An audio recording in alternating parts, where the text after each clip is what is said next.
Information, we are beginning tonight with a test run for live TV. So anything you are saying at this point will be televised.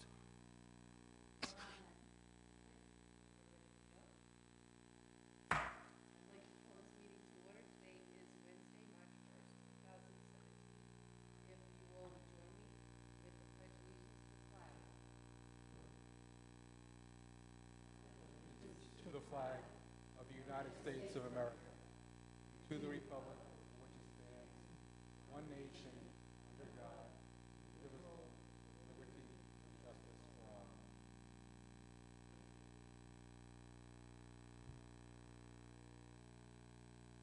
this point, I think the clerk to start the process for budget vote. All right, as we get started tonight is the first of 4 sessions for reviewing the town manager's proposed budget to the council. Tonight's session will review several of the sections within the budget document and start with some of the operating departments. And it'll go from the town council account through the town hall account, and it'll also include the library program.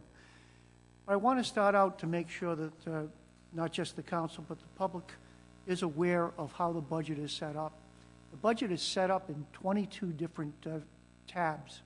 Each of those tabs has an identifying factor to it so that it will provide easier access for the public or the council members to be able to get the necessary information.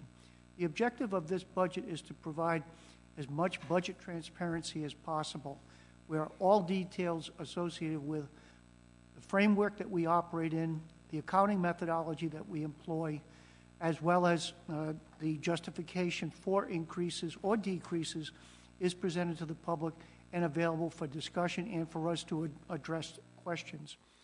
In starting this evening, we start with the chart of the municipal departments that are under the general fund budget. As you can see, there are multiple departments. Each of those segments is identified by a tab within the budget document, and we'll be reviewing that as we go forward. If I can ask you to, there's 2 charts that I wanted to bring forward. One is, this is an update on what I gave you in the capital budget as far as the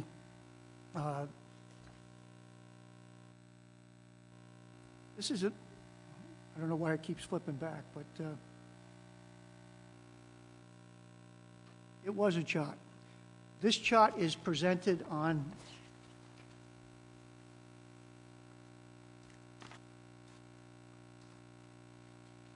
page 1-8. And this is a 2015 update of the American Community Survey as far as population distribution is concerned. And what you'll see is that there's even a larger increase in the number of the age 60 and above that we're seeing. Where the population change over a 15-year period, there's been an increase of over 3,079 people that are above the age of age 60. And there's also been a larger loss as far as the age 14 and less. So you can see that there's some major changes that are going to have profound impact on what service needs and demands will be as we move forward if this continues to show. I think some of what we're seeing here is a great deal of the new construction over the past few years has been plus 55 housing. And it's been condominium style where we would see an older population moving into those units. I think the other thing that we're seeing is a number of empty nesters that are staying within the community that at one time had children in the school system but have not left the community and are now going over age 59. I think it's something that we're going to continue to see. But one of the other things that we're interested in is the amount of population increase is minimal when you consider the amount of non-institutionalized persons living in the community. When you go back to 1990, there was a 5,000 level. But that 5,000 level changed down to 4,000 in the 2000 census. The reason that went down so significantly was the closing of a dormitory that was renovated at URI.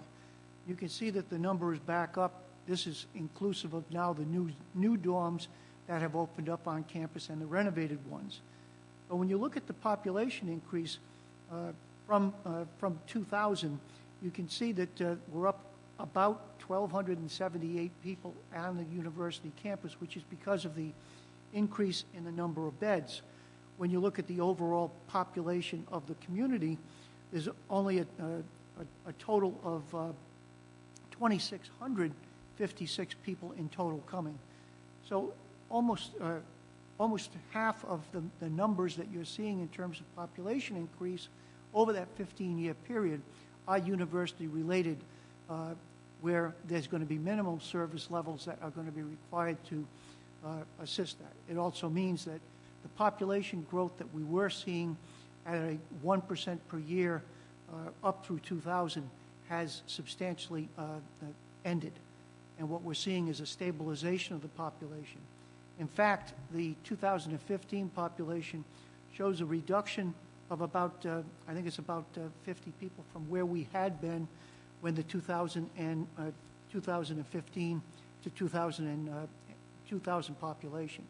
So we've actually seen a decline in what the American Community Survey sees as population within the community.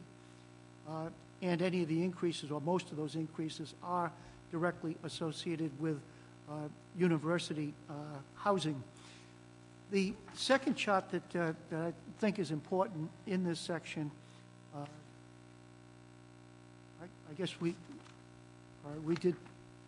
gone through it. I want to say to the council, if there's any questions on any of the sections that I'm going through, I'd like to just have you stop me so I can answer it.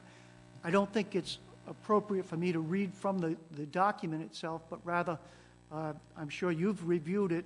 If there's questions, I'll deal with it. But I do want to point out the things that I think are most important. If there's no questions on tab 1, I'd like to move to tab 2. Tab 2 is the budget message that I provide on an annual basis, where what I try to do is to provide specific focus to the general fund, yet identification of the other 9 funds that are included in the overall program. If you look at page 2-1, the first page gives you a documentation of what is the municipal program in South Kingstown that's proposed for the 17-18 year. And you can see that of the 10 funds, we're looking at a budget of $94.5 million. This is about a 2.3% increase over the current year. Obviously, there's some major changes in a few of the budgets and minor changes in some of the others. The key to the budget presentation is that each one of those budgets will have tabs associated with them so that you can get to the actual detail as far as program changes.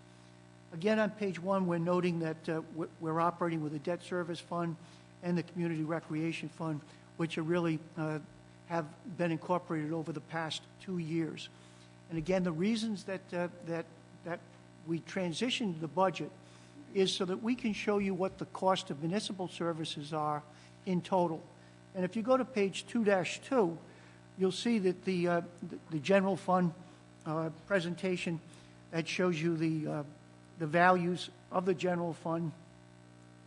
And you can see on page 2-2 that we're looking at a municipal budget general fund of about $482,000 worth of an increase. It's 2.1%. We've broken that down into 8 specific areas so that we can provide closer delineation of that within the backup information on the budget. You can see that really the major changes that we're looking at is in public safety, where we're looking at about a 3.6% increase, or $383,000 in terms of an increase. We're looking at capital outlays that are up over 4%, yet we're still netting out to the 2.1%. The instructions that I provided to all municipal departments when we began the budget process is that I did not want to see any more than a 1% increase on any of the dollar amounts that they controlled outside of personnel, where the personnel budgets were established through the finance director. When I say personnel budget, I mean both salary, wage salary, and benefits. So any of the municipal departments would receive the documentation. They may see a 3% increase in their salaries if, in fact, there's a 2.25% increase on a union contract and people may be moving through steps in the plan, or if we saw changes as far as if we had people that were single health care that left the system and we replaced them with people that needed family health care, we would see major changes there. Obviously, what you look at is system-wide, there should be a balance. With health care, we're looking at somewhere in the area of a 7% increase at this point, 7.3% increase, of which 6% is what we budgeted, assuming that there'd be a 6% increase in the base for next year as far as increased costs because of medical expenses. Today, we received notice that we're anticipating that the increase may go as high as 11%. If the 11% comes in, we're looking at about $100,000 in additional costs that are not included in this budget at this time. It's a concern to me, and we're going to have to make some decisions on how we address that. Of equal concern is the fact that this would have the same profound impact on the school department, because the school department budgeted at a rate of, was it 7%, so they're going to be 4% off if that collective percentage increase comes in at the 11%. We're going to talk about a number of things that are still in flux this early in the budget process. They may require us to make adjustments. We may make the adjustments in terms of increased requests, or we may try to adjust things in terms of reducing what's in the existing program.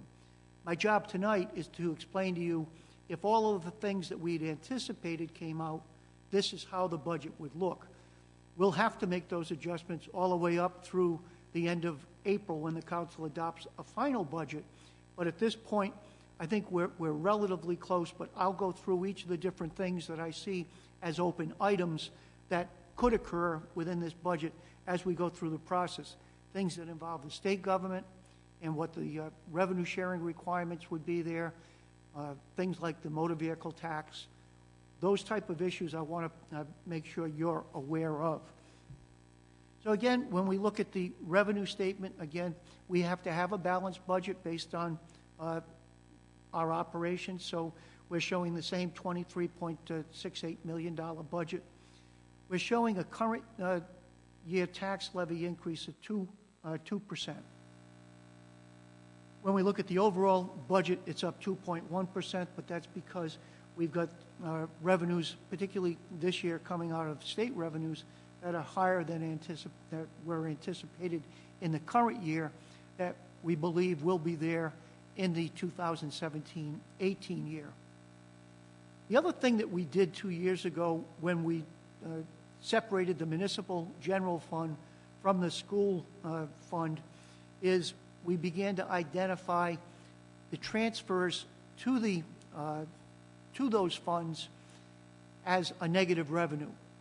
So that way we can get back to what the general fund is at $23 million rather than presenting it at $86 million, which was the combine of those two funds. And at the bottom of page 2-2, you can see what the transfers are going to be based on each of the budgets that have been prepared.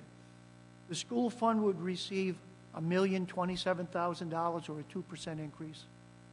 The seniors program would get 1.2% or about $5,000.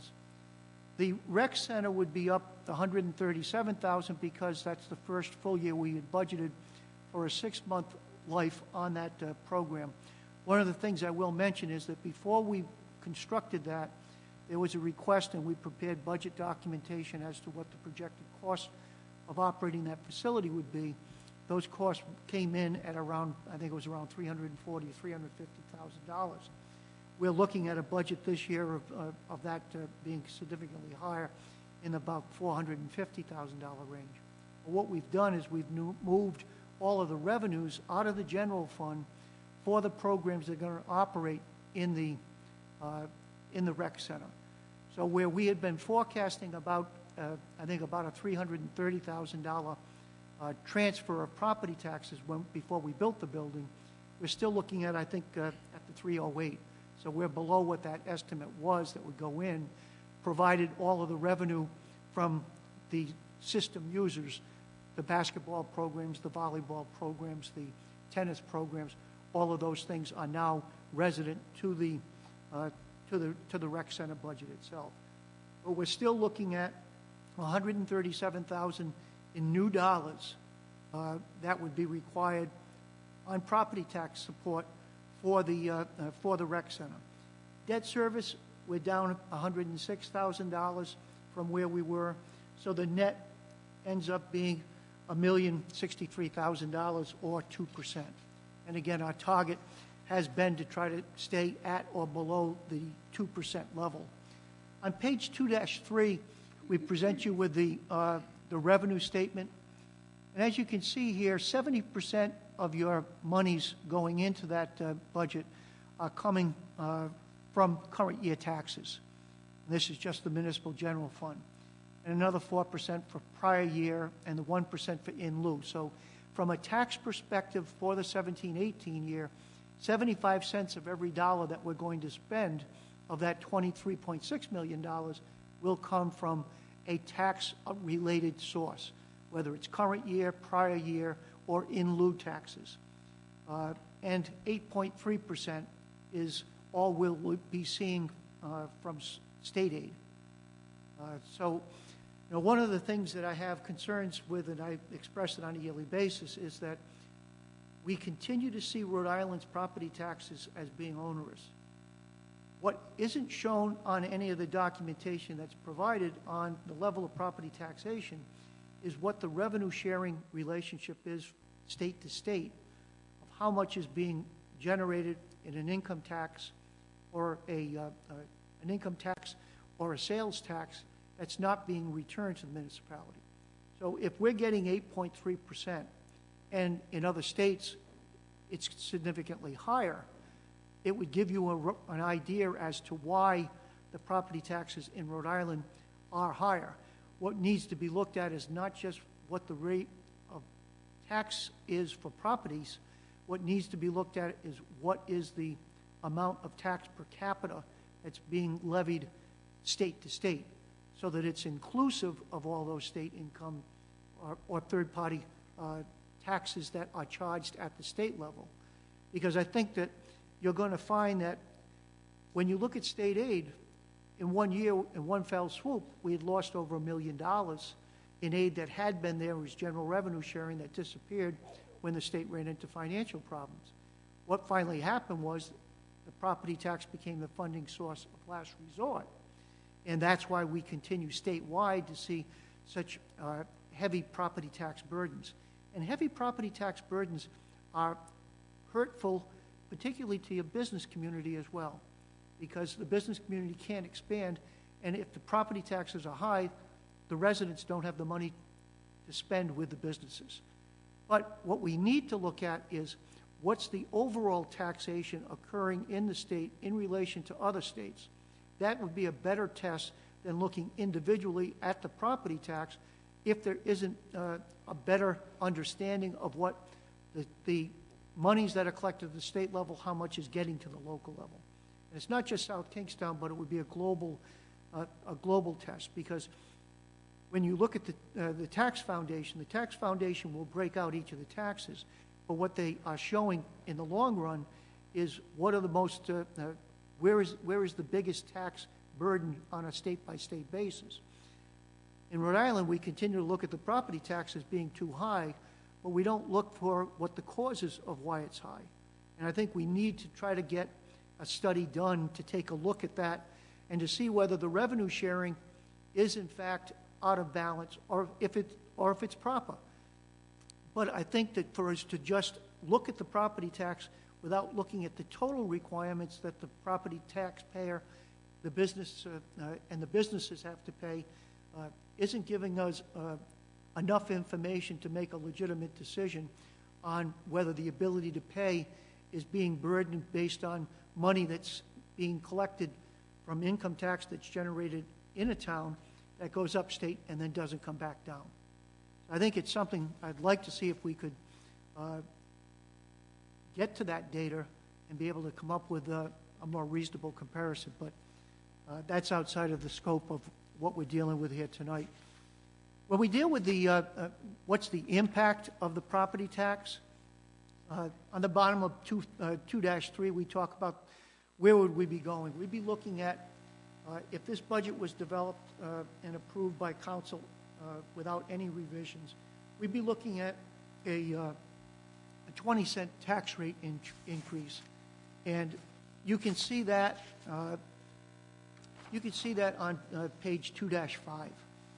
And what you see there is that we'd be going up to a rate of $15.29, up from the $15.09 that we're currently at.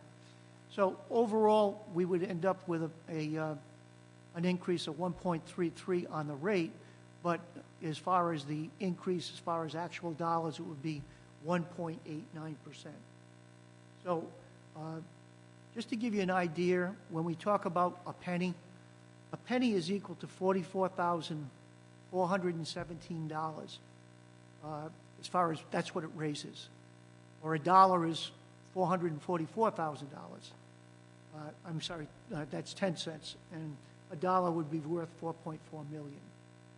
So when we talk about it, you know, when people say, well, it's only going to cost $10,000 for this, it's only $15,000 for that. All of these things add up because every penny is going to count as far as what that overall rate is.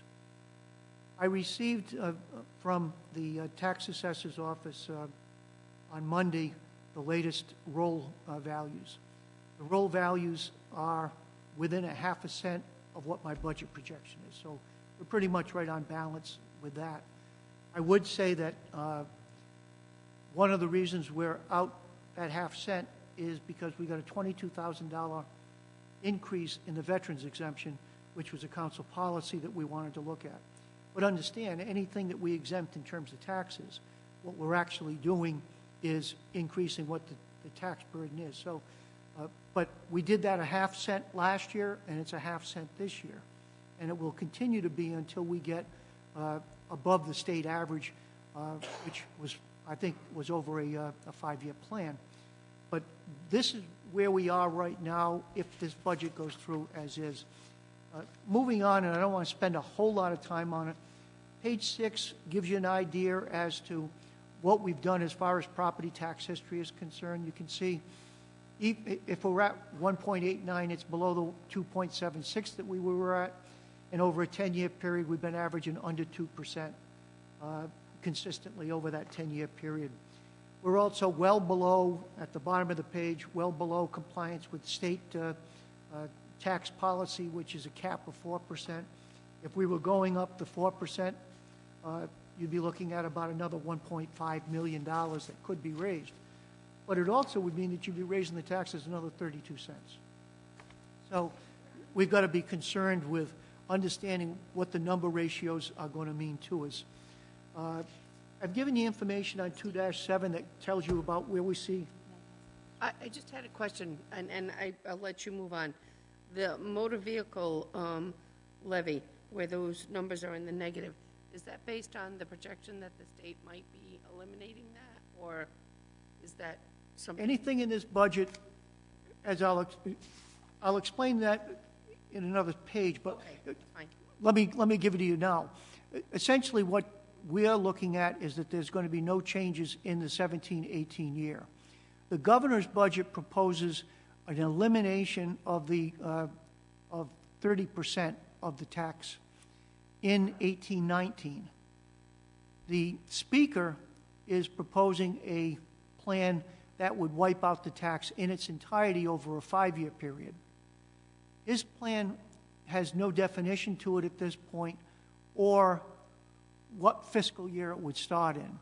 My belief is that based on where we are, and that would be a major component of the budget, that it would probably occur in the 18-19 year rather than 17-18. Okay. If they did bring it in this year, they have indicated that it would be dollar for dollar reimbursement. But I'll talk about that a little bit more as we move through. The bottom of 2-7 just gives you the tax roll as I see it. And as I say, that's going to adjust a little bit, but I think we're pretty close on the numbers at this point. The motor vehicles are down a little bit from what I forecasted here, but the real estate is up a little bit. The problem that I have right now with the tax roll is that the tangibles, which are the major accounts from America Power, Snyder, or dealing with the electric company or the telephone company, they have until March 15th to provide us with declaration values. So with that, we may see reductions in the tangibles or we may see increases. So at this point, we've estimated what we think that market will come in at, but we won't really have the final numbers on that, probably closer to June. Okay, when we move on to the motor vehicles, that's on page 2-8, Meg. And again, we go back to 1998, we set the tax rate at 1871. That's when it was frozen. I don't think that with the governor's budget we'd see any change. And if, in fact, we were dealing with, let's say that Speaker Mattiello's plan went through, Mattiello's plan would, in the first year, suggest that he would cut $45 million out of the base for motor vehicle excise tax. And he's assuming that motor vehicle excise tax generates about $225 million a year.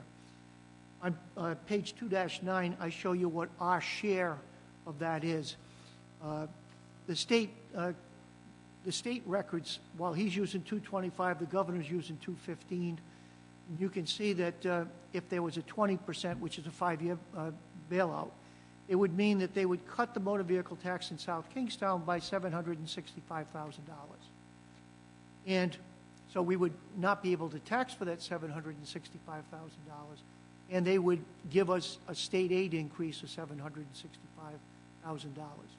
The devil is in the detail, because for communities with an $80 tax rate like the city of Providence, if in fact they were getting 20% of that inflated money, there would be a great deal more money going their way. The question would be, would it be dollar for dollar, or would the distribution of the $45 million be dissimilar to how much each community is losing, and some formula used on a per car give back basis? So the more cars you'd have, the greater the amount of the reimbursement. Until we see that, we don't know. That's one of the unknowns that we're dealing with the budget. But the only way we can really budget for it, based on our own budgetary policy, is to go on the conservative route. The conservative route is that the information so far is dollar for dollar reimbursement. We'll call it that way. If, in fact, we adopt the budget in April and they make substantial changes that adversely affect us, the council would then get a report from the finance director and I saying, here's what the difficulty is that needs to be balanced in the budget. What are the options that you want to choose? And we would have to give you options. Let's say that they cut $500,000 that we didn't get back. We'd had a budget adopted on this basis. We'd have to make adjustments.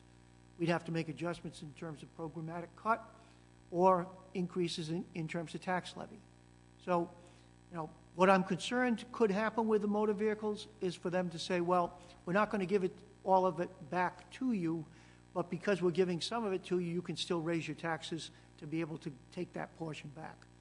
Until we see what his methodology is, I'm not sure. This is going to be entangled with the governor's proposal for higher education first 2 years or second 2 years, because each of those programs have such high dollar amounts. It's pretty evident that you're not going to be able to do both. There's only so much that Amazon tax is going to mean to the state that is going to generate more revenue to them from a sales tax perspective. Normal information that I give you each year is on how we adjust. We know how many dollars we need for property tax, but we also know that if we need $71 million, that we're not going to be able to send out tax bills for $71 million and receive $71 million because there's going to be monies that will be paid as a delinquent, and we also have to deal with various items. If you look at 2-10, you can see we've got $70.8 million that we need to run our budget. And then for uncollectible taxes, which are going to be collected in a second or a third year, we're taking 1.3%. Now that 1.3% is down from 1.35.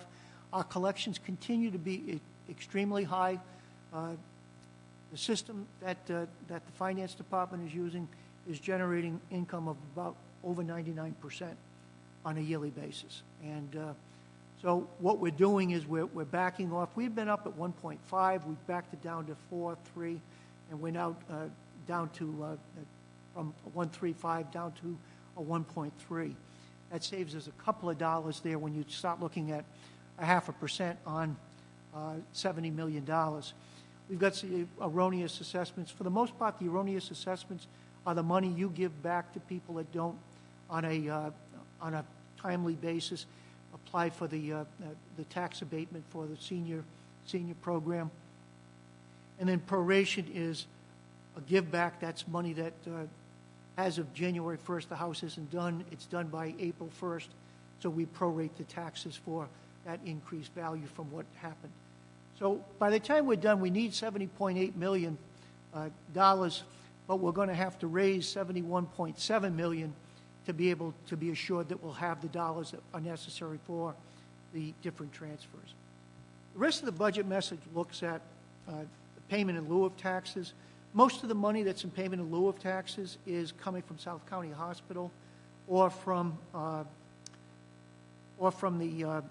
the apartments that are Section 8 related, La Casa, Bayberry, Stone Soup. All of those, they pay at 8% of what their income is in lieu of taxes rather than paying property taxes on the real estate. Barrington last year had proposed raising that to 12%. It didn't get through the General Assembly.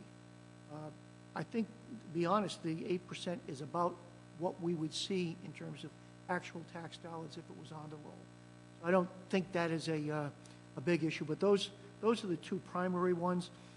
The other ones are much smaller. Those are the tax abatements that you do in June for the land trust and Welcome House and so on. When we look at the school transfers are for things that we do in the general fund on their behalf, and we've got a listing of that $145,000. State aid, I think I've spent enough time on talking about it. One of the things that's important here is that the state keeps talking about the money that they're giving us in state aid, and that it's $1.9 million. Essentially, the only thing that you're really seeing that isn't generated here that goes upstate and then comes back is the $422,000 that's coming from the pilot program or the library aid. Because the rest of that money, whether it's for Public Service Corp or whether it's the motor vehicles or the meals or the hotel, all of those are directly related to South Kingstown. They're based on the 1% hotel tax, the 1% meal tax, actually hotels 1.25, the 1% on the meals tax, and then the money that they exempt, the first $500 on the motor vehicles. So while that money's coming in, it's totally dependent on the businesses in South Kingstown. It has nothing to do with what the state is doing on our behalf. What the state's doing is collecting that money and then it has to reimburse it. So when I look at this, I'm saying that when you look at the income tax of the total businesses that are run in this community, the total income taxes that all of our residents pay, what you're getting back is $422,000. All of those other dollars are coming based on your businesses that are here locally, and Public Service Corp tax, that's based on the state having a uniform tax rate for telephone poles, electric wires, that type of thing. But it's in lieu of us being able to charge the property tax on it. If you look at some of the things that we have in town, we would be better off being able to charge the taxes than having the blended rate that they're going to pay on a per capita basis back to the community. 'Cause they collect one tax and then distribute it based on a per capita statewide.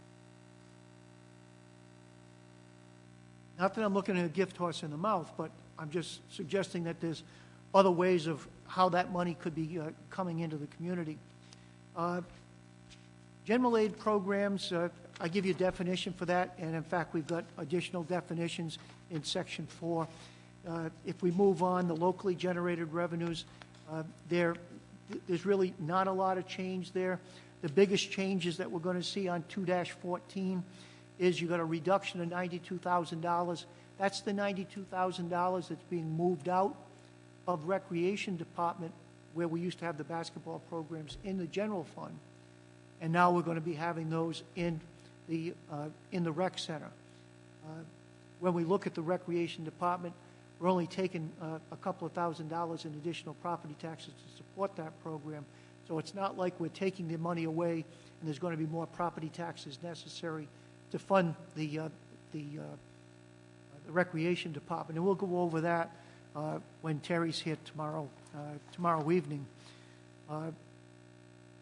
Unassigned balance, again, as far as from a council policy perspective, we're to have that between 10 and 17%. What we're looking at is we're 13.18% at this point, and we expect that we'll be at about 13.44% next year.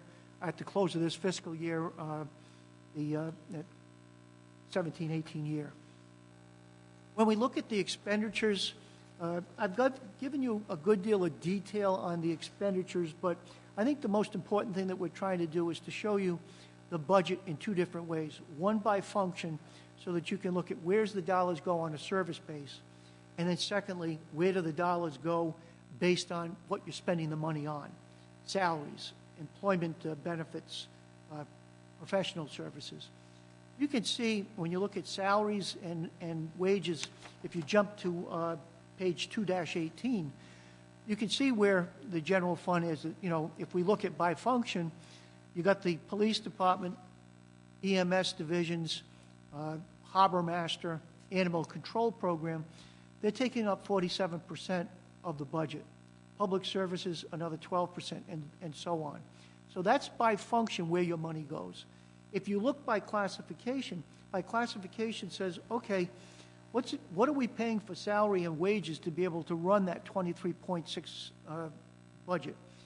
And you got 73.3% of every dollar that we spend is going to either program expenses associated with salary or with the employment benefits cost. So when we talk about are there program reductions that can be made, the program reductions have to be personnel related if they're going to have any real impact on our bottom line. When we look at department services, Steve, I have a question. 2-19, we break out here the... Steve? Yep. Just a quick question. Professional services, what would be included in professional services?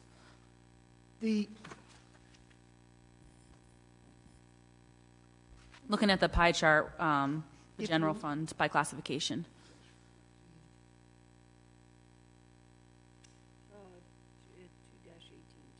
You break that out in It's all basically contracts,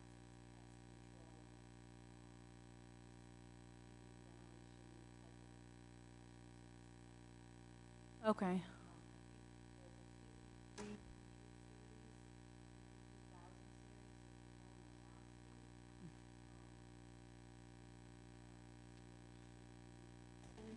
You got to push a button in on that microphone.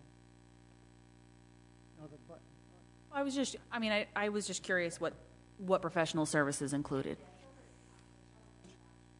Gotcha. Thank you. We're going to run into that number again in Section 4. It'll be global. It'll look at all $94 million worth of expenses, and you'll get a better identification at that time. Thanks. So you've got the two charts that are on 2-18, and then when we get to 2-19, this starts to break out what our costs are, where we're looking at the personnel and employment program is worth 17.3 million of the 20 millions, because what we're breaking out here on 2-19 is what's the cost of the actual line departments that we operate. This takes away from the money that we give to debt service, to capital budget, to those things. You know, this looks more to say, okay, what are you really providing in service to the people on a day-to-day basis? So you got a $20.8 million budget, of which 17.3 or 82, almost 83% is personnel related. On 2-20, I give you a review of where is our personnel program. Personnel program we're in the third year on the 2 of the 3 contracts, each with a 2.25% increase. We're in the second of a 3-year contract with the IBPO, the police department budget. Theirs is around 2.4% by the time we're done, because we had to accelerate some of the payments on the captains and the lieutenant salary ranges. What I'm also showing you here is a number of positions that I'm recommending adjustments and revisions to. As you can see, I'm recommending changes in grade 18 for the finance director's salary and the public services director's salary. Both of those would stay at grade 18, but what I've done is to elevate grade 18 for approximately about a 7% adjustment.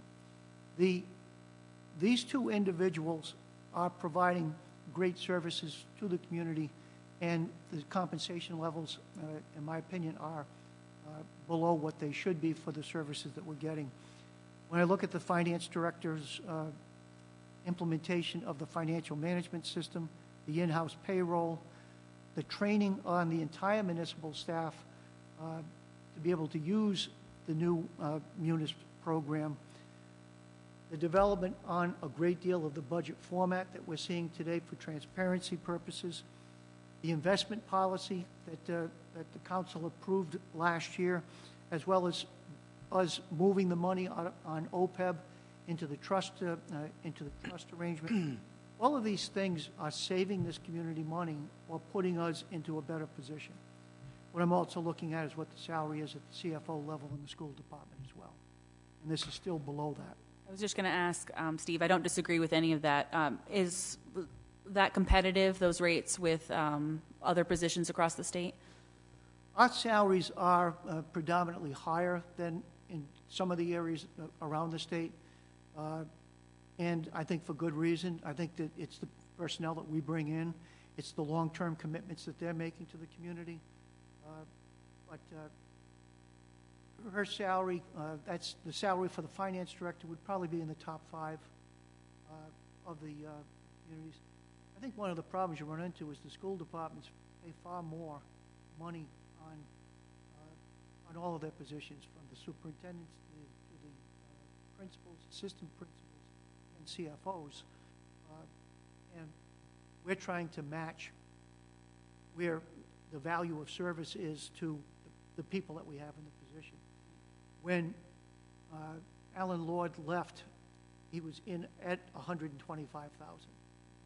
When we reduced that budget amount down into the 90s, I think it went down too low. And I think it needs to be back up at the level that I've suggested. And with John's salary, if you look at what John's produced as far as the solar program, it's going to generate between the town and the school about over $200,000 a year for the next 25 years. That's a program that was not a municipal program. It was an initiative between him and the consultant, in addition to being able to manage the multiple engineering programs that we're running right now. So I think both of those are adjustments that we need to make. The adjustments that are shown there are net of the 2.25% increase, but these aren't just salaries. The numbers that are there are related to the benefit changes, because remember, if you increase the salary, you're increasing the retirement cost, you're increasing the FICA cost, so each of those becomes another factor. So rather than just say, oh, let me show you just what the salary is, I want you to see what the true cost is of being able to rise those positions. Information System Administrator, that's another one where we're going to jump that two grades based on the level. When we brought that individual in, it was a different job than what he has today. The job's highly technical, and he's done an excellent job as far as being able to maintain the multiple software packages that we're now running. Now, you hear the problems at the state level. We're not running into those problems. The reason we're not is that, one, we don't go live unless we really know that we're ready to go live. But more importantly, we're doing the training and we're being able to deal with the bugs. We're never going to be perfect when it comes to software. No one's going to be. But we're able to keep those systems up with the people that we have and recognize that we're dealing not just with a financial management system, we're dealing with the systems in the police department, EMS, town clerk's office, building inspector, and assessment office. So we're dealing with multiple packages that all have to talk to one another. We have to have people that can keep those gateways open to be able to do this. We've got 2 people in IT, and both of those are straight out. The changes that have been made just in the last 18 months in the police department have changed over the entire system, hardware, software, as well as the wiring. We've also been able to put the whole system in as far as the hard wire on the street that ties in all municipal and school buildings. None of that would have been possible without dedicated work with 2 individuals. We're recommending an adjustment with 1 because there's just there's too much money that's going to be going into salary adjustments if we don't start looking. Assistant building inspector, the man's been operating at the building inspector level now for really since he got his certification. We're going to make that adjustment as of July 1st. In the assessor's office, we've got a position that we're going to deadline, and that's the real estate appraiser. That's the person that does the measurements in the field. And based on that position came into effect when we were seeing major construction in the community. We're still looking at, $20 to $22 million in construction activities. But what we're going to do is to replace that position and its benefits for a savings of around $67,000. And in place of that, we're going to budget $12,500 in professional services, which will then have a local real estate person that will assist in terms of actually doing the physical measurements in the field, which is a practice that many communities have employed at this point. We're also looking at the 2 individuals in the assessor's office being responsible in terms of we're going to change the job in there to have that job more reflective of what goes on in that office rather than as a general clerk. And those people will then also have the responsibility to go out in the field to do field measurements if, in fact, or we're going to either use the third-party services or the 2 women that are in the office right now that currently are classified simply as office clerks. That'll give us an adjustment total between the 2 of them of about $2,800. The other thing is that we're looking at new positions with both the police sergeant and with the equipment operator half a year starting on January 1st of 2018. That's why you see the operator at a $30,000 cost and the police sergeant at $52,000, because that would be, and that's inclusive of their benefits, for the full 6 months rather than the year. I look at those 2 positions, and if we have to address things like the health care with that shortfall, if that 11% gets confirmed, then we may have to look at those positions being held off another 6 months. Or we're going to have to raise the taxes ourselves as far as an increased levy. So these are the type of decisions that we're going to have to make as we go forward based on better information coming in. Steve, the equipment operator, is that just somebody who works for Public Works, like the people who clear the sidewalks and, sanding and that kind of stuff? It's in the Public Works Department, and that was the position that I was trying to bring in when the recession hit, we reduced the Public Works Department budget by 2 positions. We didn't cut or lay people off. We had attrition, and we didn't refill the positions. But at this point, we need to start bringing those people back, particularly as we start seeing additional demands being placed in the department in terms of winter activities. And the other thing, too, is that what we're seeing is that the amount of required work set by federal and state government is becoming more and more as far as the cleaning of catch basins, the different types of work that have to be accomplished during the summer months. And the thing that happens is that we don't spend a lot of money on overtime for the winter storms, because under the union contract, they have the opportunity to either be paid or to take comp time. So then what we see is during the summer, the comp time starts getting used. So we've got less people available during that short period of time when we can get physical labor done in the field. So it's a fine balancing act, but what we're looking at is that the amount of time that we don't have sufficient work crews during the summer is more important to us at this point than just the winter, but this would certainly augment the workforce. I mean, we've got non-municipal full-time employees that have dedicated snow routes at this point because we don't have sufficient number of people for each of the snow routes that we have. Yeah, we heard from that gentleman that was here when we had the work session with Healthy Places by Design, and I'm happy to see that addition in there, and I hope that can kind of alleviate some of what he was discussing. I do too. In fact, you know, when I started the budget process, these were both 12-month positions. I couldn't get the budget below the 2% with those 2 positions, with everything else that we had coming at us. And these are the tough decisions. You know, there's been a lot of decisions that we've had to make before you're seeing any of this to try to keep it in, because there really is an ability to pay test that we have to look at. It's part of our policies in terms of budget development, but it's a real thing.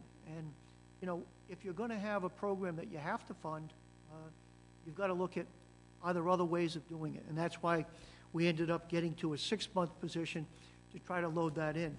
When I first started out, what John was looking for was 2 positions brought back in as of July 1st to 17. We got down to 1 position that I was willing to look at, and then it got down to a half a position as we got closer to looking at what the overall cost of things were going to be.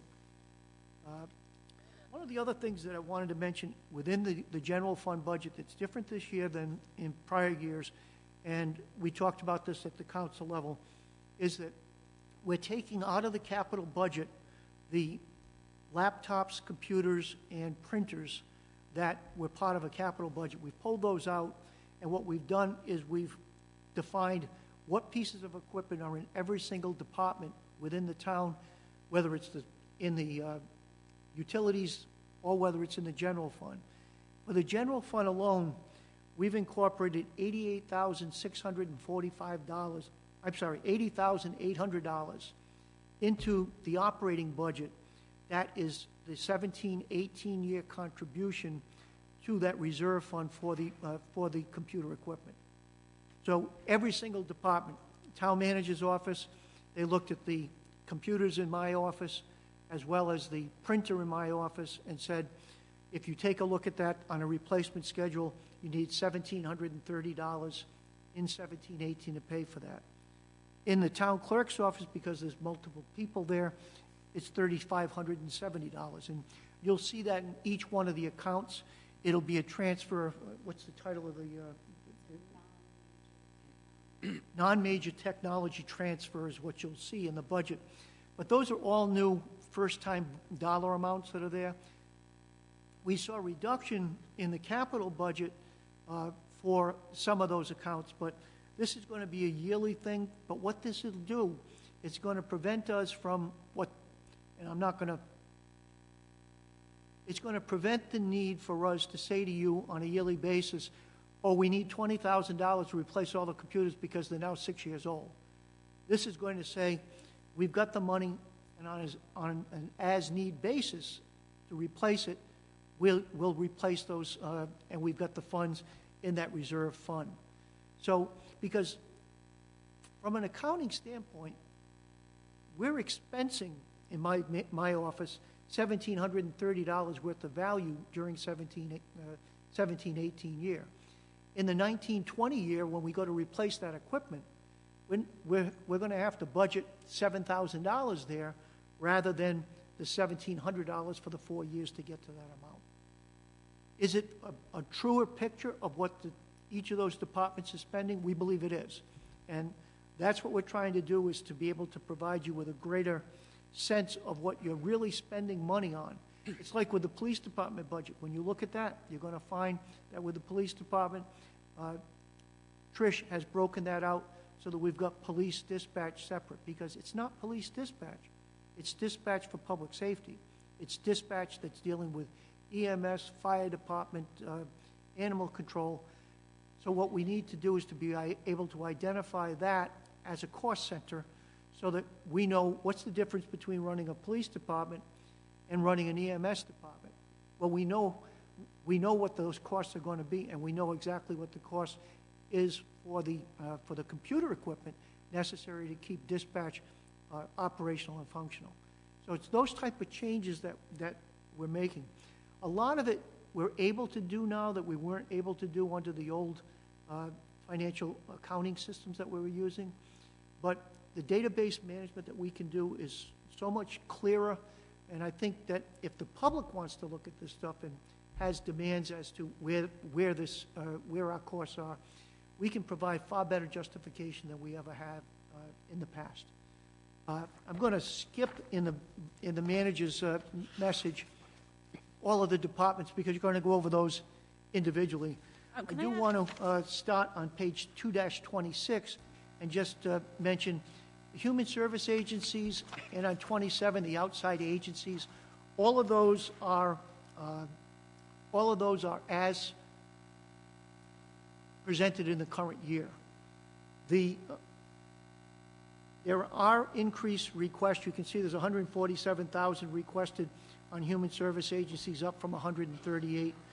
I'm showing the 138 because I don't make changes on these. These are really a political decision on the council's part as to what they want to provide.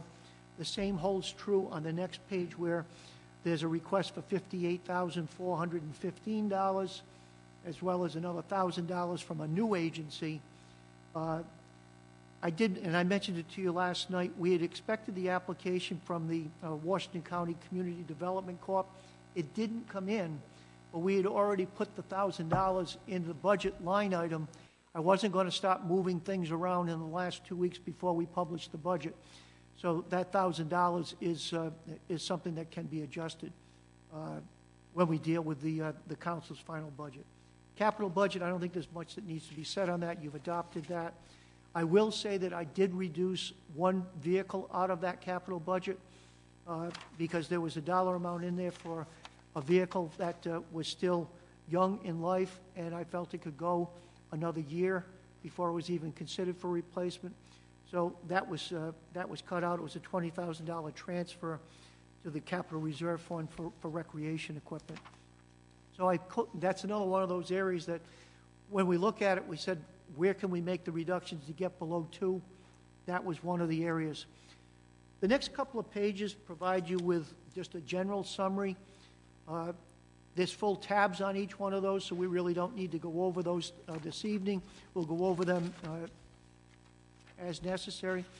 One thing that we did incorporate into last year's budget, and I think is important, starts on page 2-33. 2-33 looks at future year planning considerations that I want the council aware of as we go forward, because they are going to be issues that are of importance to the community. The first one is adaptation to natural resources and climate change. We're at a position today where we were 5 years ago when we started looking at the seawall project in Matunic. Everything to the west of the existing construction project is in the same condition that when we started to put the need statement together to fix that. My point is that we're going to need to continue that sheet pile wall in the future. If the relic wall is put in, we may be able to buy 5 years or 10 years, depending on the type of storms that you have, because We've talked about the redundancy that that wall's reconstruction would have. But the point is that you're going to have additional problems throughout the community that are going to be related to sea level rise, storm surge, and adverse weather conditions. And it's not just the oceanfront property, it's the riverfront properties as well. It's Pettisquamscot River, it's the Salt Pond itself. All of these are going to have impacts with a major storm. The council needs to be put into a position where it can make reasonable decisions in advance of an adverse condition to know, are you going to allow reconstruction? Are you going to look to take over property which is in an area that is subject to destruction? If buildings are wiped out, are they going to be reconstructed? What's the policies that the town's going to want to look at? What's the impact if that property is lost to the town?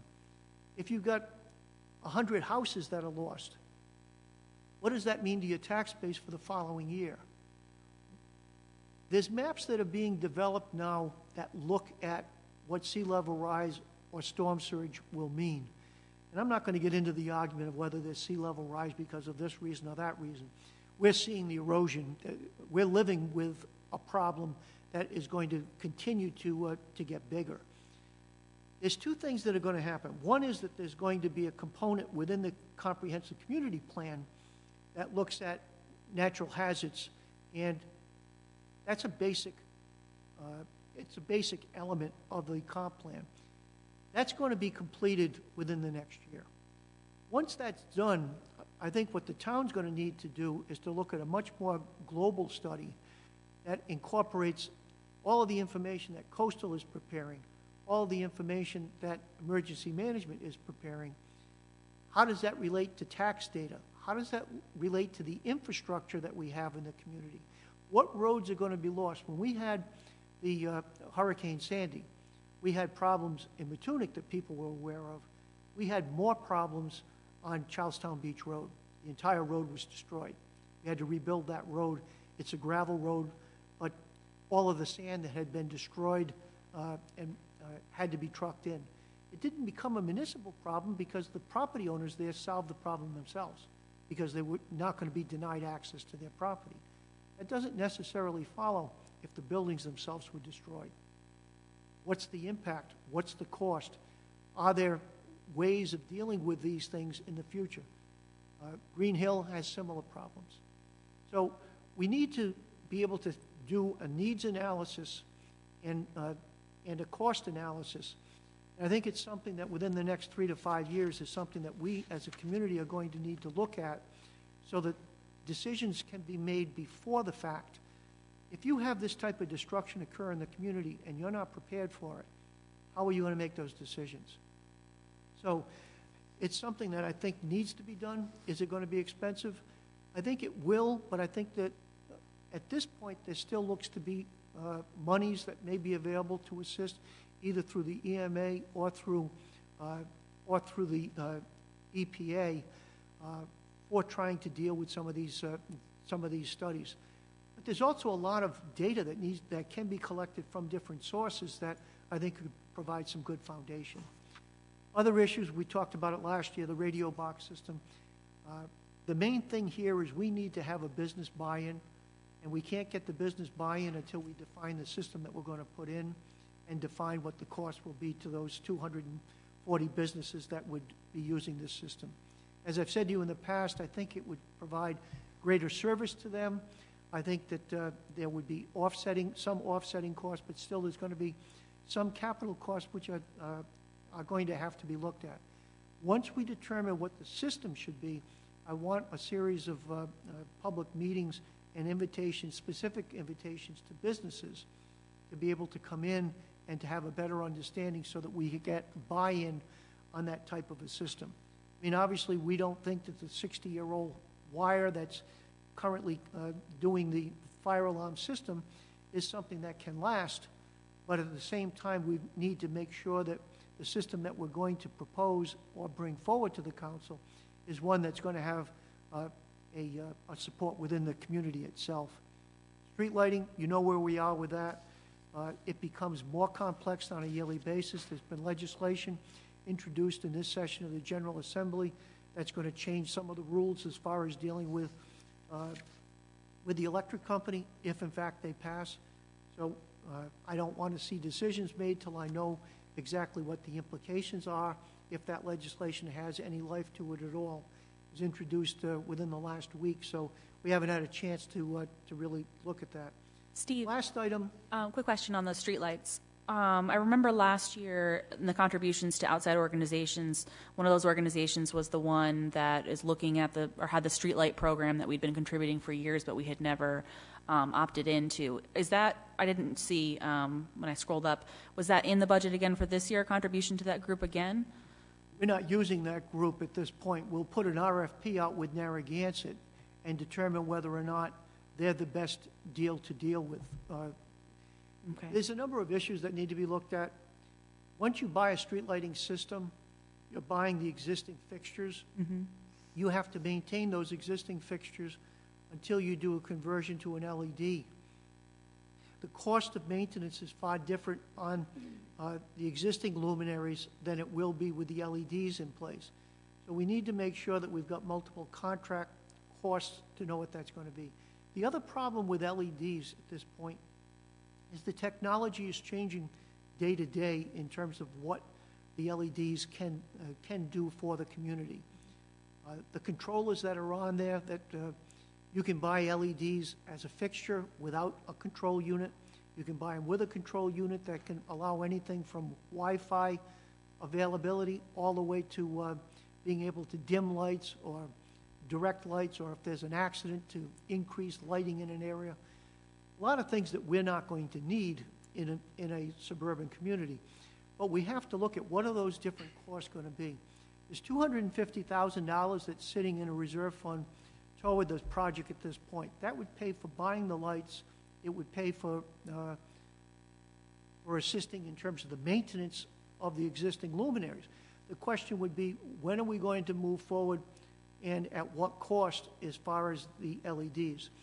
That needs to be studied, whether we go with the program through Washington County Regional Planning or whether we direct contract with the same type of people that they're contracting with. What Washington County is actually doing is, for the maintenance or the installation of the lights, they're dealing with a sole vendor. They've hired a number of electrician concerns that'll do maintenance, but they're working with one vendor as far as the lighting type and also get a percentage of what the lighting cost is.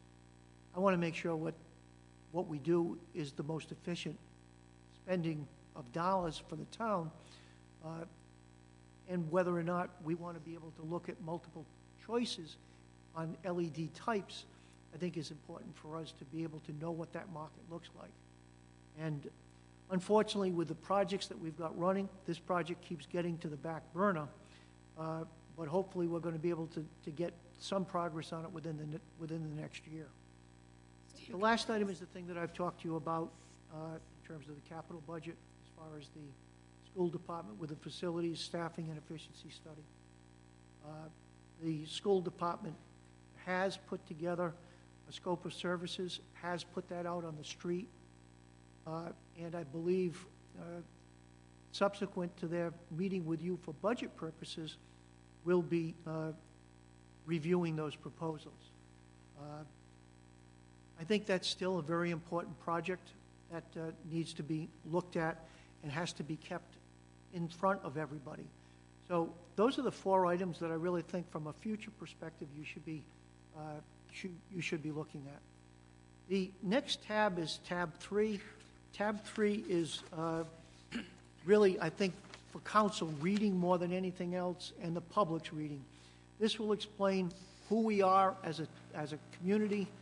It'll explain what the budgetary process is, how we've developed the budget, what our accounting systems look to, whether we're using modified accrual or full accrual, and the different budget types on why we would use different types of budget controls. We're looking at giving information about encumbrance accounting systems that we use. This is for the public as well as the council, for people to say, well, how much money can they spend as a department level before it goes to the council? How much they need, can they spend before it has to have 3 quotes? How much before it has to have a full contract with written quotes? All of those things are here, and I think that it'll provide somebody with a better understanding of why we do what we do. I'm not going to spend time on it. It talks about our investment policies, our debt management practices, reserve funding, which I've already talked about as far as fund balance. And then it also provides the reader with an opportunity to read the charter, to know specifically what the sections of the budget say. Section 4 of the budget is really a brand-new section last year, and I think probably one of the most important sections as far as doing a global look at all of the 10 funds and looking at what are we dealing with as far as the utilities, the special revenue funds, the general fund, the school fund. So first, what we want to do is to identify and give you definition as to what each of the different types of funds mean, what's a proprietary fund, what's not. If you look at 4-3, we talk about the funding sources that are necessary. Again, for information purposes. We start on 4-4 looking at just the general fund. This table and chart is pretty similar to what we've got in the budget message, but is approaching it from the perspective of tax effort requirement. And what we're also doing then is giving you detail for the general fund. This gives you every bit of where the revenues are. That way you can see each of the municipal departments. You can see each of the different state aids as well as where your tax dollars come from. And 4-6 gives you a summary. In one place we're showing you the dollar amount increases or decreases, and the other page we're showing you it by a percentage basis. That way you've got both ways of looking at the budget. Some people like percentage, some people like the dollar amounts. Some people like me like both. When we get to 4-7, what we talk about there is, what is there with the general revenues, and we talk about what's the 4 items that really change. And the 4 things that are really changing is that we're seeing a slight reduction in department revenues, and that is the reason we have that is we've got really a $53,000 decrease in department revenues, but we got $92,000 of a decrease in the recreation revenues. So essentially, you're really seeing about a $40,000 increase, which is normal increase in departmental revenues that you would normally see. It looks like it's out $53,000 because of the fact that you got such a big transfer from one fund to another. Also, we've got the 2% in there for the schools, which obviously is over $1 million in cost. We're also looking at the tax transfer that we talked about, that $138,000 increase associated with the Community Rec Center for taxes. And then we're also looking at the unassigned balance. As we did last year, we're doing again this year. We're reducing unassigned balance by another $50,000.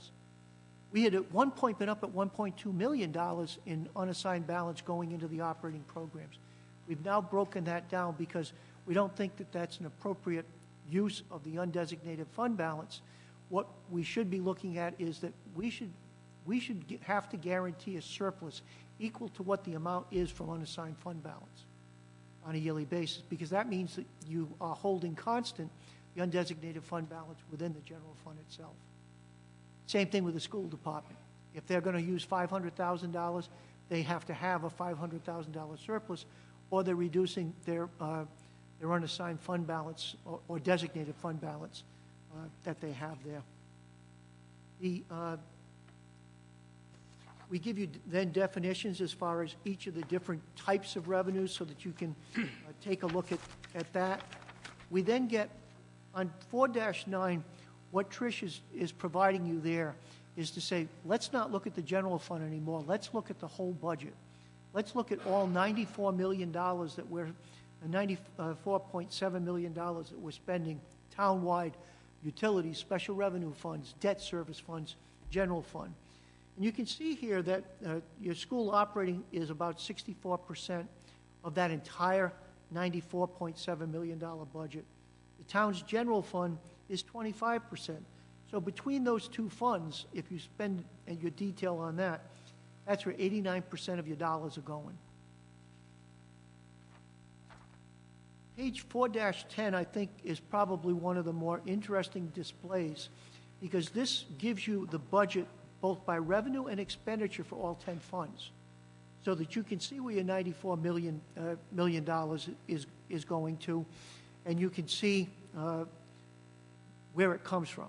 You can see how much of fund balances have been applied.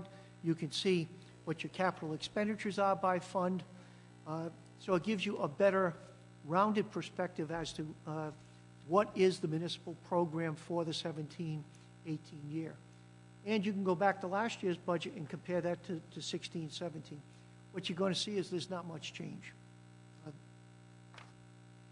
There's then revenue summaries, and what Trish does within this section is provide you with a revenue summary for not just the general fund, but all of the different funds. So when you get to page 4-12, we talk about the user fees. And you can see that the water fund has user fees. There's no rate increase coming. But there is a rate increase coming, and that needs to be identified for wastewater. Wastewater, we're going to see a rate increase from $2.40 to $2.55. We're going to also see the excess go from $3.25 per 100 cubic feet up to $3.40. You understand why that happened because of the sludge cost. You understand why it went, those different costs. But what we're trying to do is provide a capsule explanation here of all of the different funds. We're also going to see the bag tag price go up because the state's raising the tipping fee from $32 to $39. So we've got those type of things identified. So when people say, why are these things happening? You've got documentation as to why it's happening. State aid, again, definition is provided on 413, 14. We talk about all of the other things, rentals of property on 415 and so forth. So if you go through all of those, what you'll find is what each of the department revenues are by fund. You'll see what the investment earnings. 4-16 gives you investment earnings. We're generating about $585,000 as a component of that $94 million budget through investment earnings. If we don't have this type of consolidation section, you're not going to really get the full impact of what it means to the overall budget. Department revenues is on 4-17, itemized. Then we look at operating transfers. These are the ones I talked about, just the operating transfers for the school fund, because that was the only ones that are left in the general fund. But you can see that there's transfers with each of the other funds. You've got the top ones that are there are school-related, and then you've got the transfers that are going to the debt service fund. So all of those are identified here in one place, miscellaneous revenues and so forth. So when we get done on page 4-21, you've got the expenditure program for the general fund again. You've got a chart on 22 for the general fund, and you go forward with expenditure types. And then we move into, again, the global on 4-24. We'll give you what each of your different funds are worth. And again, almost 85% of all of the dollars are between school and general.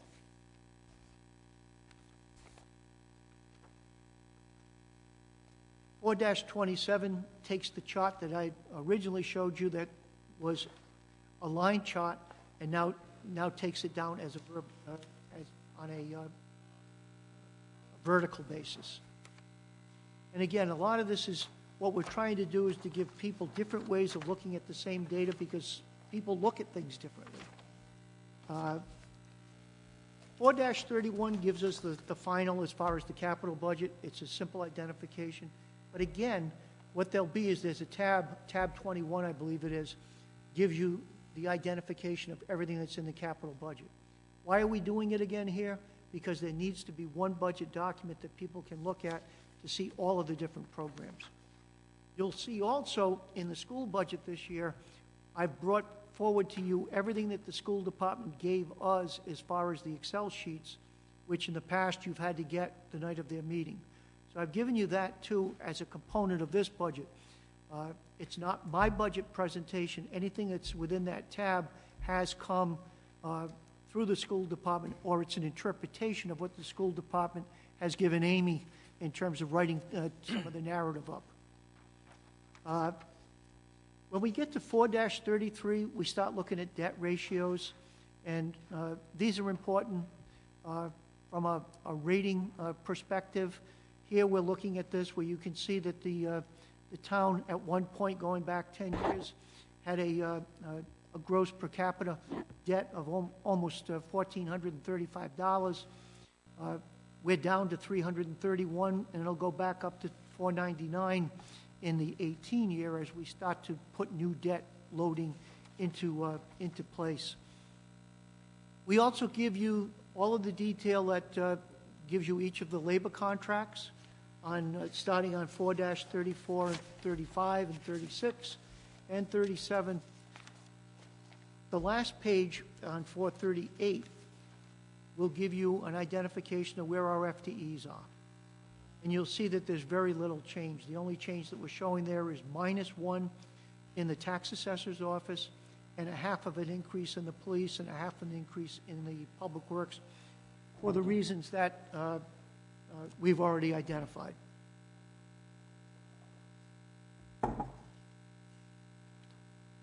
So with that, we get into tab 5, and we've got tab 5 and tab 6 tonight.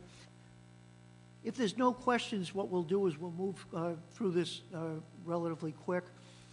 Tab 5-1 identifies first all of the accounts that are directly associated with the town council. So these are where you're the appointing authority with conservation, zoning, planning, assessment board, and so forth, the probate, as well as the budget referendum. The budget referendum is a yearly budget that we have to put there in case we have a referendum. If the money isn't used, it goes back to fund balance. Now we provide you with a individual org chart that'll take a look at the town. We identify each of the different agencies that you're working in within the course of the town council. We identify what their goals are. What we're going to do with every single department is to tell you what the goals were for the 16-17 year, what the metrics have been that they've looked at for the year, and then what we're going to show you is what the funding comparisons are, as well as what that department is attempting to do in 17-18. What are you getting for the money that you're spending? We also provide a bar chart for each of the departments that looks to the 18-19 year.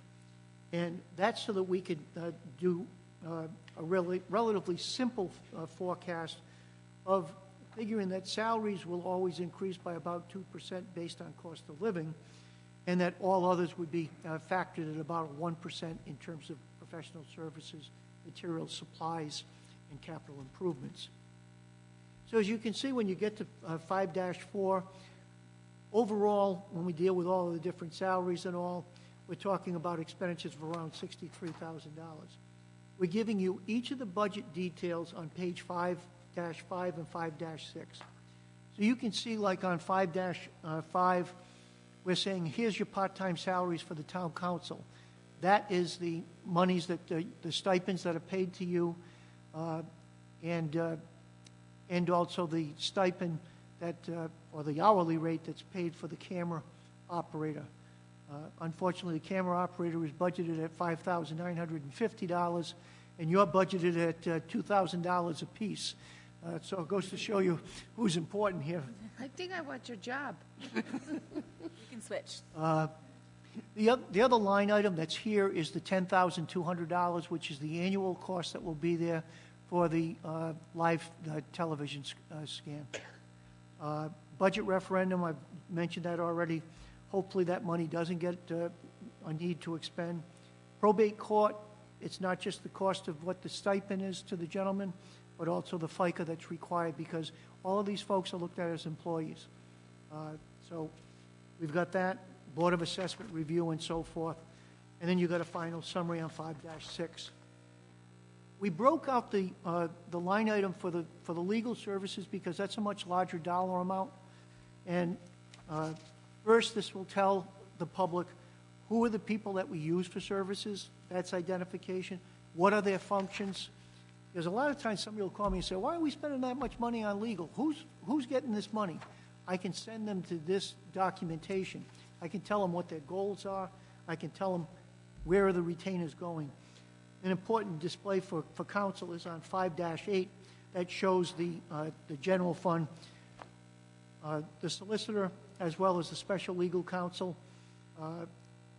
When we look at it, between what we're spending for Ursillo, Tights, and Rich, we're in the area of around $155.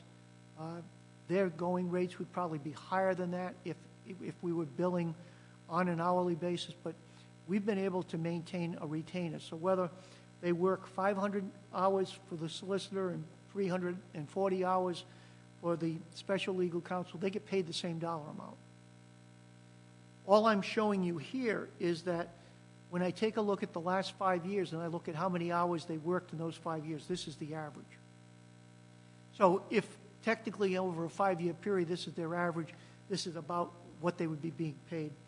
I do think that we're going to have to spend some time in the future on police prosecution. The rate, the number of hours continues to go up, and I don't think that the rate is competitive at this point if we stay at the 2.25%. I haven't increased that other than having a uniform 2.25% increase for each of the different retainers. But as you can see, the rate there is below $100. Again, the same detail as we have for each of the other, as far as the charting that's there. Then we move into 5-10 with the town manager's office, the same thing, mission statement, functions, priorities, goals, and detail. Most of the money that's expended here would be within the personnel and benefits line item, $426,000 out of the $434,000 are related to personnel costs. Any questions as we move forward? 514 gives you the full breakout of the department. Then we go into the personnel department, and again, you'll have what she's working on, what the priorities are that we need to accomplish there, as well as what the metrics are as far as specific performance measures, the number of meetings, the number of claims that we're dealing with on a yearly basis for workers' comp, those type of things. I see your printing expenses in here. I don't believe it based on the packets that we get. You're only spending a few $1,000s a year. As far as the package that you get comes out of the town hall account as far as the paper. Oh, okay. So it's not in the town manager section. Yeah, we just let it look, I mean, when you look at postage and those types of things, some of those things still come out of the mother agency itself. I was just teasing. I figure we have a rainforest somewhere that we take advantage of for all that. Ah, okay. Perfect. Thanks. Okay, and then with the personnel department, we've gone through that. We've got the detail on 5-19. Then we get into the clerk's operation.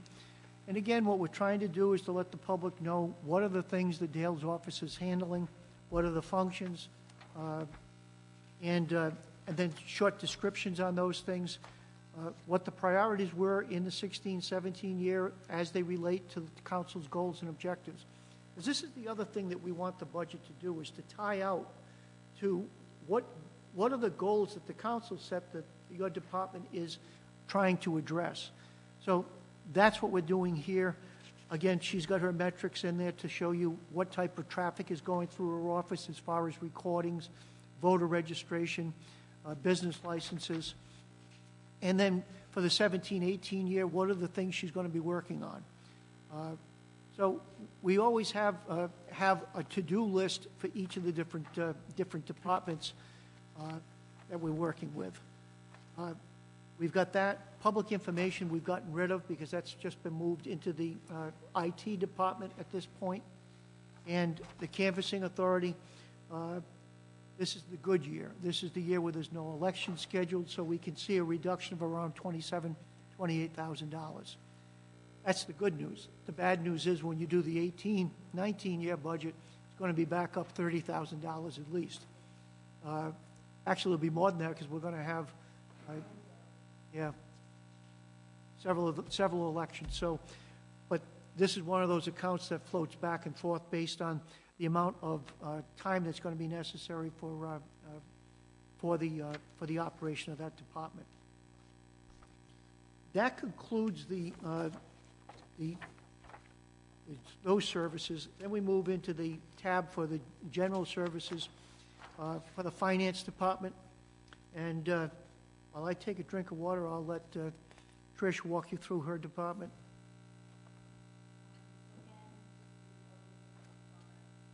Trish, can you make sure that? Just because organizational chart for the finance department, just the different divisions that we manage, just regular fund accounting, financial management, the collections division, procurement, which is the purchasing, risk management, and information technology actually falls under finance, but they're their own separate budget document. Just some of the core responsibilities each division provides.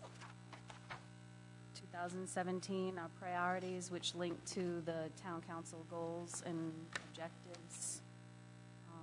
Some of our performance measurements for actuals projected for 2017 and anticipated for 2018. Again, we link performance measurements to town council's goals and objectives.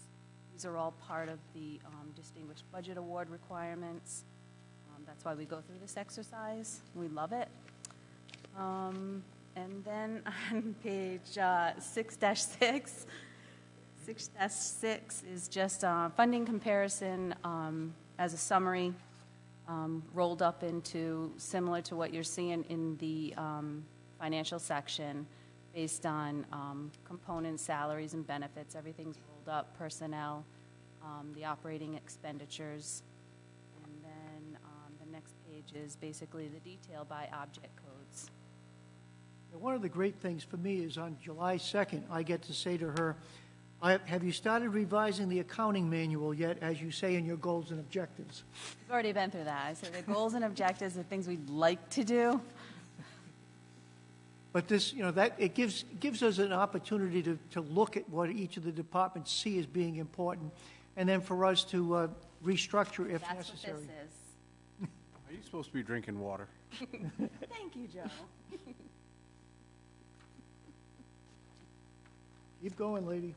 The IT division, very, very busy department. Like I said, they do reside under the finance department, but pretty much operate independently with my oversight. They've had some massive, since I've been here, massive implementations in technology.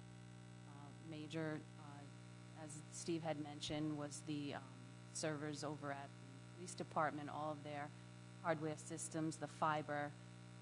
It's ongoing. IT is ongoing. As Steve mentioned, the non-major fund that we had established is going to be managed by the IT director with my oversight and Steve's oversight for some of those non-major technology capital projects, just to keep the infrastructure, all the hardware that we've spent a lot of money on, just to keep it updated and talking with each other. So, Trish, I'm looking at page 6-9, and I can't believe some of the, the numbers on this chart here about the performance measurements, the, 91 tickets per month and 500,000 emails received and sent. That's pretty impressive. so basically, we have the IT help desk, people, they enter their issue into the IT help desk, and that's how it gets communicated back to our IT staff to take care of. So it's, they're busy. They're a busy department. Very impressive. And managed by just the two of them, so. And she's also working with the IT director, Lori Fox. She's also working with the communications director on the fire alarm boxes. So she's busy in all different areas. She's busy in assessment, collections, EMS, the view permit, the state view permit system that's going statewide, so. Again, she's laid out her goals and objectives, performance measures, the funding comparison, and as a summary, and her detail on the expenditures. I think the budget pretty much speaks for itself. It's clear, and any questions that you have related to any line items, I think we can address. As far as the tax assessor's office is concerned, I think I've already mentioned that we'll be doing some restructuring there, with one position being removed and two positions being having the job descriptions revised with a small adjustment that will be there. Plus, when you look at the detail, you'll see on page 6-16, the $12,500 is listed there as a professional service. That's for the third-party services that'll be necessary for dealing with the measuring on properties. Overall, the department's down, about almost 13% in terms of expenses. This is an experiment that we're trying in terms of how this is going to work. We'll have to evaluate it as we go forward to make sure this is working. The real question is that, how many inspections are we going to have to make? In many cases, inspections in the past were being made with small additions being placed on different properties. Much of that information can be captured with view permit, with the building official's office being in the field and being able to give the information that's necessary. One of the big problems you run into with the assessment field is that people will come in for a permit and it'll understate what they're actually going to do. So the assessor's office really has to, in many cases, verify that what the permit says was being done is all that's being done.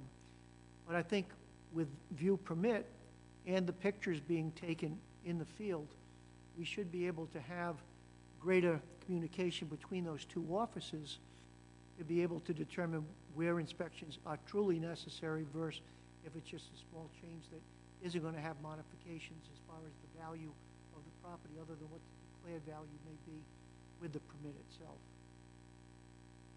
And Jeff's volunteered to help in any way he can.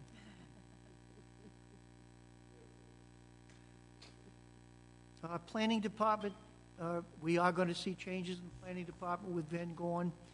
We're not changing as far as the personnel is concerned in terms of the number of positions. There will need to be some reallocation on who does what as we go forward. We seem to be picking up more boards and committees that we're providing services to in terms of acting as either secretary or just providing liaison services for. So between that department, the manager's office, as well as the public services director's office, there may be some restructuring in terms of assignments that we have to do. But from a general fund budget, it is status quo that I'm looking at. The functions, all of this detail has been provided by Vin before he did leave, as well as the open items list for the things to be done in the 17-18 year. So there's a good blueprint in place for us to be able to follow.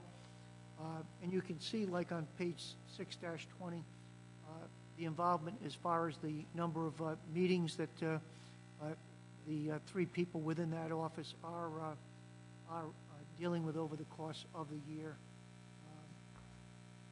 GIS department, which is a component of the planning department, you can see also the metrics as far as the number of cuts that they're making.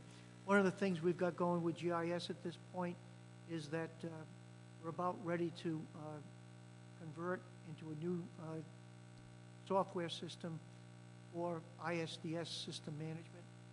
And what GIS is doing is populating that data set with all of the names and addresses and property owners so that we can then break the town into 7 different areas, and with those areas be able to get re-inspections of septic systems and be able to determine where septic systems or cesspools that need to be replaced.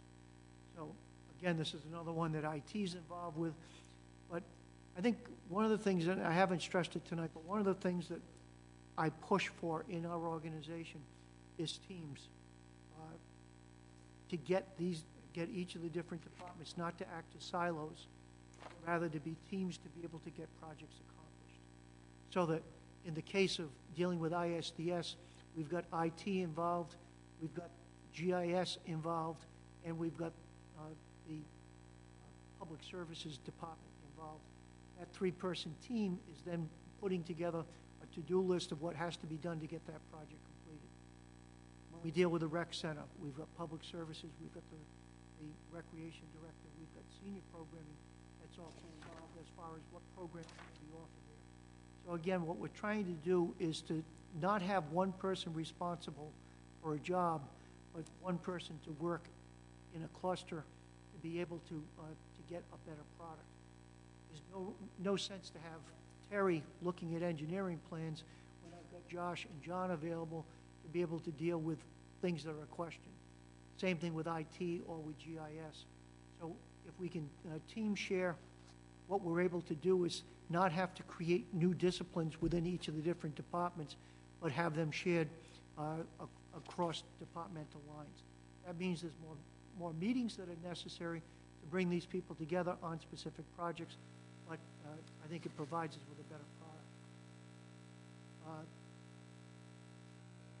There's no questions as far as the planning department's concerned. Again, you get the detail that's there. Then we get into Mr. O'Hara's department with building and zoning. I will say that this is one of the places where I am recommending reclassification on an assistant building inspector to a full building inspector.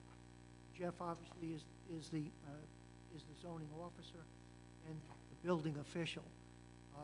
We will then be operating with a building official, an assistant building official, and a building officer. But that is much more global than just dealing with buildings, because it's all dealing with the zoning issues, and it's dealing with minimum housing code requirements, as well as operating the town hall. So all of those things are falling under that chart. There's no large changes that are there.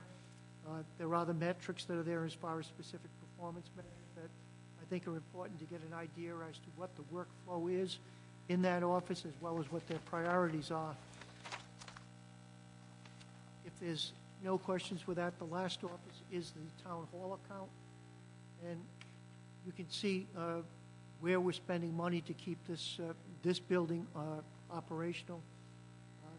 There is also a capital account, because I don't want you to think that this is everything that we spend on this place.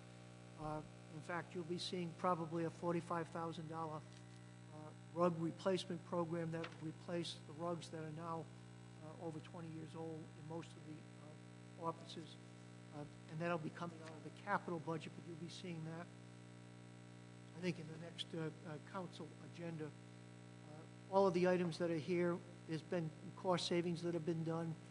If you've been into the restrooms, they've changed so that we've standardized different types of paper supply uses, so that we're using the same thing that the school department's using, so that we can buy in bulk on behalf of both systems as a way of trying to create a bigger economy. Still only one full-time person here and a relief employee that works a full 8-hour schedule here and does a marvelous job in terms of keeping our facility clean and neat. If there's no questions, the last of our departments to look at is under tab number 10, and that's our library department. And Laurel, you're on. Why don't you come right on up? You knew as soon as you left the room that I'd call on you.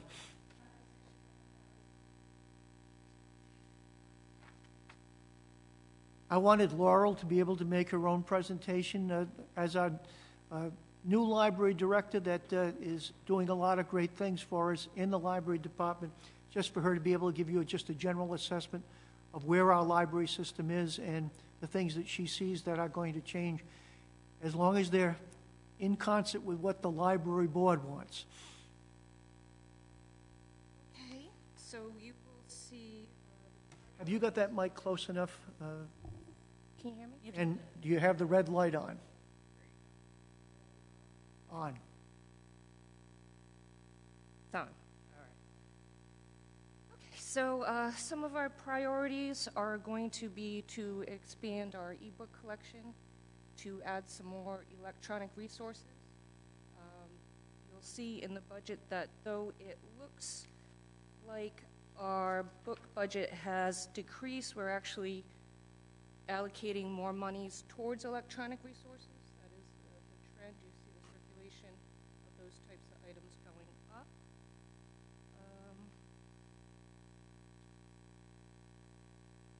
So I can highlight. We do intend to, if you look at our metrics, specific performance measurements, everything I hope and I anticipate will be increasing. Programming, our attendance, our circulation. The only thing that, again, you'll see decrease will be the print materials. The trend is that not as many print materials. Do you anticipate any additional computers based on the fact that people seem to? I think we're at capacity now for our space.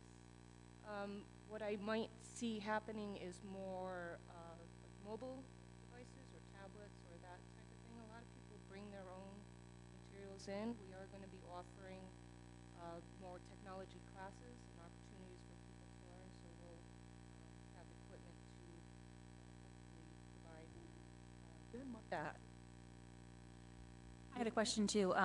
It's Fred. Last year, when the library came and spoke about their budget, I was curious if they were going to try and expand their hours. I know that I hear a lot of people ask about Sunday hours at the Peacedale Library, and I just wasn't sure if you had given that any consideration. Well, I just started in October, and Right. the board has made that perfectly clear to me that, or members of the board, that that's one of their goals. I wasn't ready to jump right into that yet. I need to look at what's already existing, what our strengths and weaknesses are, but I have a feeling that we'll be visiting that next. Okay. Yeah, I mean, that's something I get a lot of feedback on. And as my kids get a little bit older and into books, it's, we've been spending more time at the library, and I notice it's not just a place where people go for information. I mean, it's a warm place. It's a place where there's company, there's access to resources there. So for me, it's not so much just about access to books or even computers for that matter. It's, having another building open that people can go to. So I would love to see that in your future. Some of the problem that we had with library budget this year is that there's two specific costs that are escalating that we can't control. One is with the change in personnel. What we're seeing is an increase of about $10,000, $20,000 in healthcare costs, because we went from individuals and people with buyback that are now full-time family plans. And secondly, what we ended up was picking up a cost once as far as computer replacements. All of the computers in the library system statewide have been handled through the Champlin Foundation for many, many years. Champlin at this point is saying, we gave you the computers, you're using the computers, you need to replace the computers yourself. So there's a line item in that budget, I think it's $8,600 if I recall, that is a new line item up from $600 in the current year. So when we get done, we end up, without increasing hours, we've still got a 3.6% increase in the overall budget.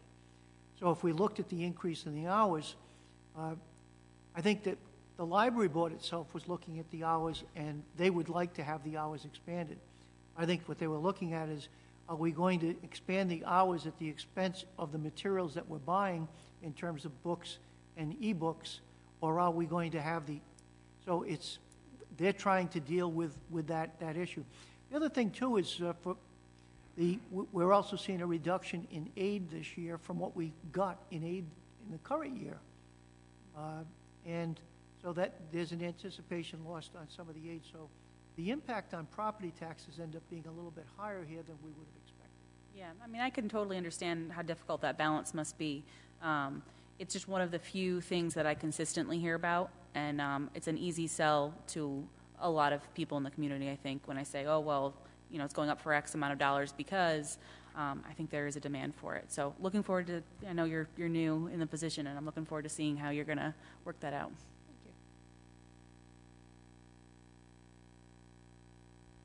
One of the other things, too, is if you look at the metrics, you'll see that the actual library circulation is down, and that's something that I've asked the library board to take a look at in terms of why are we seeing a reduction in terms of the amount of circulation and what are the reasons. And they're looking at that right now because the real thing is that the libraries that can no longer be looked at just as a book center. They need to be looked at as a program center. They need to be looked at in terms of how do we bring people in for different types of services that then are going to get more reading being done, whether it's done electronically or whether it's done with paper. And how do we join this program with the recreation programs and the senior services programs so that we can be providing senior programs that may be at the library or the library at the senior center, and having the books go on a cart to the from the library to the seniors program. So these are the different things that have been suggested that they need to look at. The other thing, too, is reallocation of space. We set that library up many, many years ago. The uses have changed over the years. The idea of having a juvenile section that would be more acceptable to the kids that would come in and use it makes a lot more sense, and it may get us more traffic flow through there for the right reasons. So there's those types of things that when I was meeting, and I think it was weekly, I was meeting with the library board on what their needs were before we were able to bring Laurel into the operation. All of those things were important, and hopefully we're going to see some changes. But understand, the biggest issue we have with libraries in South Kingstown is the fact that we continue to maintain 3 different facilities. And that's and it's not just that we're maintaining 3 facilities, but we're maintaining 3 historically significant buildings. So our cost of operations are significant to be able to have those buildings open, even though 2 of those buildings are open for very limited hours. And I think that that's something that, that's what the community wants, is they want those community libraries. And it's going to cost a premium to be able to maintain that type of posture. Yeah, I'm glad you said that, because that was the next thing I was going to say was, those buildings are beautiful, and I love the historic nature, and I think that's valued. But I wonder if there's any opportunities for some energy savings, because I can't imagine what it's like to heat a building like the Peacedale Library. And as we go forward with all these solar initiatives that we have, I hope that we look at these larger buildings and how we might be able to, find some energy savings there. Oh, ye of little faith, we've changed the heating systems in all 3 of the libraries. We went from an oil heat system to a forced hot air, and we had most of it paid for through the state energy programs. That sounds fantastic. Great. I just think of my old drafty house and how hard that is to heat. It's great. Any other questions with Laurel? If not, those are the accounts that we were going to go through tonight. Again, if there's any questions council has or if we get from the public, certainly we're here to try to answer those questions. Again, we're trying to give you the best estimate, but there are going to be the potential for revisions. The open items that I see so far is the health care in the general fund, the health care in the school fund. I also see an issue where the Builders Association got a bill passed last year for trying to reduce the amount that we can collect on building permit fees. There's a program that's supposed to go into effect for July 1st. If it is as proposed, initially proposed, we'd probably see a $50,000 to $60,000 loss in revenue in that account. I don't think it's going to go through at that level.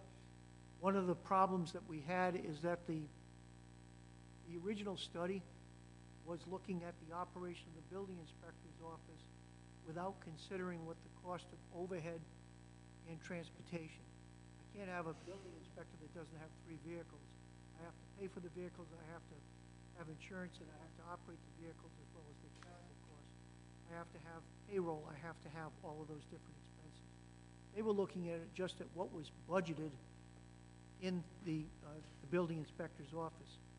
In some municipalities, they don't have their fringe benefits even in the actual budget accounts. So it was even worse for them. So that's being discussed at this point on what revisions need to be made, but we do have a concern with that. Car tax we talked about, that's an open item. Tax roll, again, that's something that we have to complete as far as what happens with the car tax itself.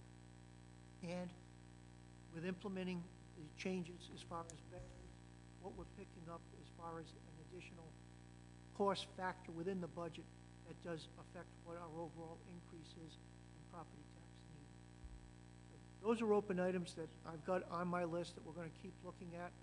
And as I said to you, I think you're going to be looking at that all the way through April's final budget adoption. And hopefully we won't have to look at it after that in terms of draconian actions that could be taken at the state level.